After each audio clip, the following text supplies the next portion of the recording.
Rock സംഗീതം ഇന്നൊരു അപരിചിത ഭൂഖണ്ഡമല്ല.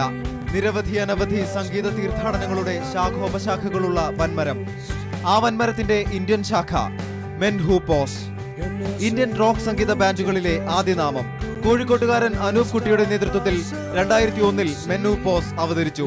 നമുക്കൊരു ബാൻഡ് ഉണ്ടാക്കണം എന്നൊരു ഐഡിയ ഉണ്ടായിരുന്നില്ല. നമ്മൾ ഓരോ ഫ്രണ്ട്സ് ഇരുന്ന് മ്യൂസിക് പെർഫോം ചെയ്യും, കുറച്ച് സോങ്സ് എഴുതും. അങ്ങനെ സോങ്സ് എഴുതിയിട്ട് കുറേ ആൾക്കാർക്ക് ഇഷ്ടപ്പെടാൻ തുടങ്ങി. ഗിറ്റാറിസ്റ്റായ അനൂപ് കുട്ടിക്കൊപ്പം ബാസിസ്റ്റും ഗായകനുമായ രൺദീപ് സിംഗും അക്കോസ്റ്റിക് ഗിറ്റാറിസ്റ്റ് IP-യും ഫ്രഞ്ചുകാരനായ ഡ്രമ്മർ പോൾ ഷ്നിഡറും ചേരുമ്പോൾ പെയ്യുന്ന ഇടിവെട്ടി പെരുമഴ നനയാൻ സർവ്വമറന്ന യുവാക്കൾ മെൻ ഹൂ പോസിലേക്ക് ഓടിയെത്തുന്നു.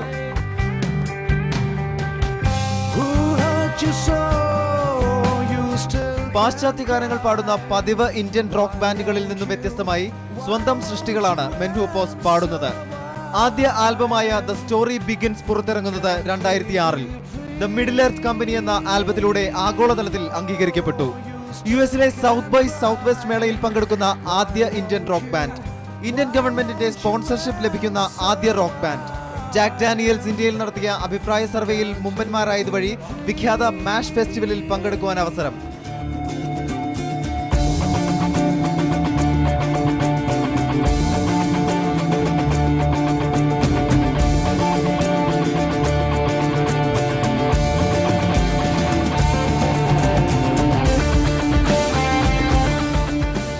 പരമ്പരാഗത സ്റ്റുഡിയോ റെക്കോർഡിൽ നിന്ന് വ്യതിചലിച്ച് ഹിമാലയൻ ഗ്രാമത്തിലാണ് ഈസി എന്ന ആൽബത്തിന് സംഗീതമൊരുക്കിയത്. 4 വർഷമെടുത്ത് പൂർത്തിയാക്കിയ ആൽബം ഏറ്റവും മികച്ച ഇന്ത്യൻ റോക്ക് ആൽബമായി വിലയിരുത്തപ്പെട്ടു. Time, can't we be dreaming, sky is falling down, circles ആൽബങ്ങളുടെ നിര ഇങ്ങനെ.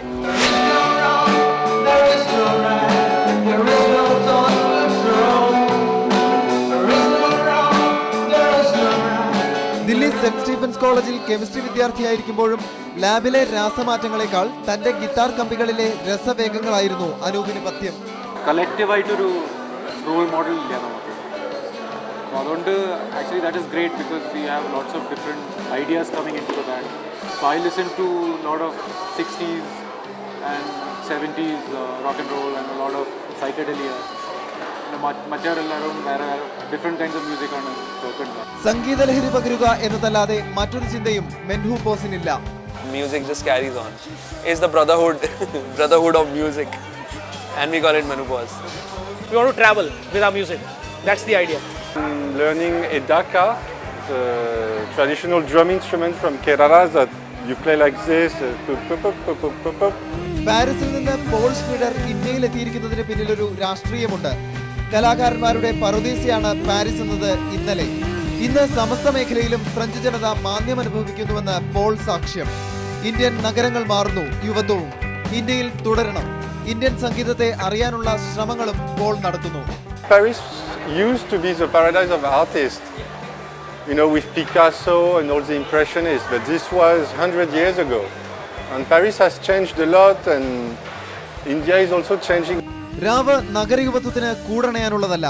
വിരസതയുടെ സൂര്യവെളിച്ചം പിന്നിട്ടാൽ നഗരമൂലകളിലെ അരണ്ട വെളിച്ചത്തിന്റെ അഭയത്തിൽ ദ്രുതതാള ലഹരിയിൽ ഇവർ സർവ്വമറന്ന് ആഘോഷിക്കുന്നു. പാരമ്പര്യ വിരുദ്ധരെന്നും ഭ്രാന്തരെന്നും വിളിപ്പേര് സമ്പാദിക്കുന്നു. തങ്ങളൊരുക്കുന്ന സംഗീതത്തിനൊപ്പം ആർത്തു വിളിച്ചുകൊണ്ട് ഇക്കൂട്ടർ ഒപ്പം തുള്ളുമെന്ന ഉറച്ച വിശ്വാസവുമായി മെൻ ഹൂ പോസ് നിർത്താതെ ഒഴുകുകയാണ്.